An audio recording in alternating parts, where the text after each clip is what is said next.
If you enjoy these stories or this content, please join us on the Freedom from the Struggle podcast, where we'll continue our discussions on demons and spiritual warfare. You can listen every Wednesday night at 7 p.m. Central Standard Time on most podcast applications. You can also find us on YouTube and Rumble. We hope to see you soon.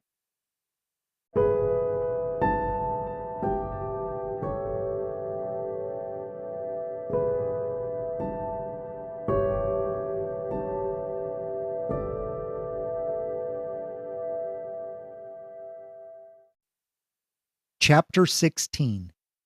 Now what? Anthony stood at the kitchen island talking on the phone. So it is finished. No more interviews, no more meetings. We are all done with all of this nonsense. Are you sure? Okay then. Thank you so much for all of your help. God bless you. He hung up the phone and paused for effect. Finally he said, "It's over. She is ours." The large group erupted in joyful cheer. Smiles brightened up every face in the room. In the kitchen were Sarah Corelli and their 6 children, along with their son-in-law. Joshua was there. He was still limping, but he was recovering well. Pinjatori and Silver sat at the table with the rest of the group, eating Anthony Corelli's homemade meatballs with bucatini. Silver managed to put his fork down to join in the joyful cheer. Christina was also at the table. They were celebrating the finality of her adoption. She was now Christina Corelli. Anthony and Sarah had tried to convince her to keep the Stout name. She could not be convinced. She stated that she loved her family, but she now considered herself to be part of this family. It was easy to see that arguing with her was futile. Christina was immediately part of the family. She loved sharing a room with Daniela. The two were inseparable in spite of the difference in age. Christina soaked in all the love from the other Corelli children. She also had countless cousins, aunts, and uncles. She still visited Jonathan's mother, her grandmother, from time to time, but the Corellis were now her family. The flat affect and apathy had disappeared. Anthony had healed fairly well. Since he shaved his head, his scar was there for all to see. Silver had tried to get him to grow his hair out to cover it. Anthony just made a joke about chicks digging scars. Sarah did not dispute the theory. Silver then made a joke about short, bald guys with a Napoleon complex. Anthony said, "Oh, and cops don't have a complex of their own?" They both laughed, but the tension was still there. It would always exist. That was okay. The pastor had returned to the church after taking a few months to heal. Jerry had never said a word. The media had tried to make a circus out of the events, even trying to include the church in the speculation. Anthony had refused to talk, claiming confidentiality as the reason for his silence. Many rumors circled around the tiny community. Those who believed that it was demonic considered Anthony, Joshua, and the detectives to be heroes. Soon, news stories filled the local news channels. This brought some relief to the family.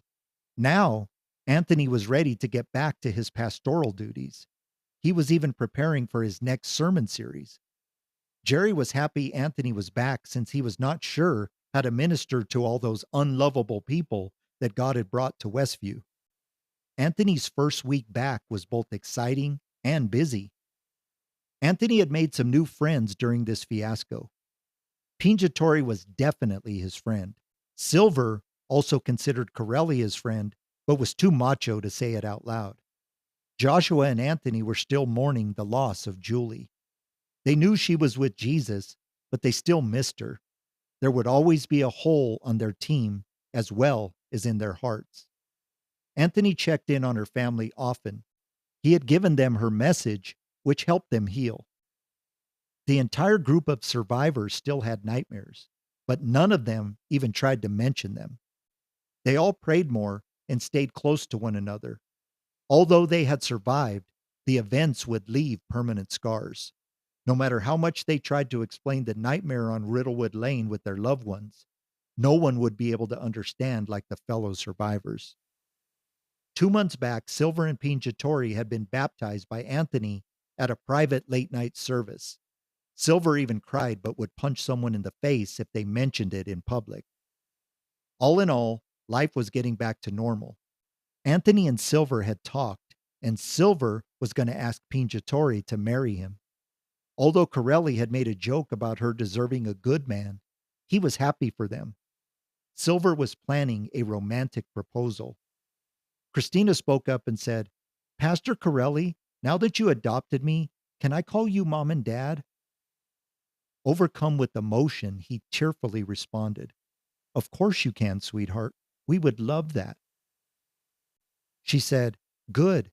Now answer your phone, Dad." He stared at her with confusion until his phone rang. Anthony picked up the phone and answered with a cheerful greeting.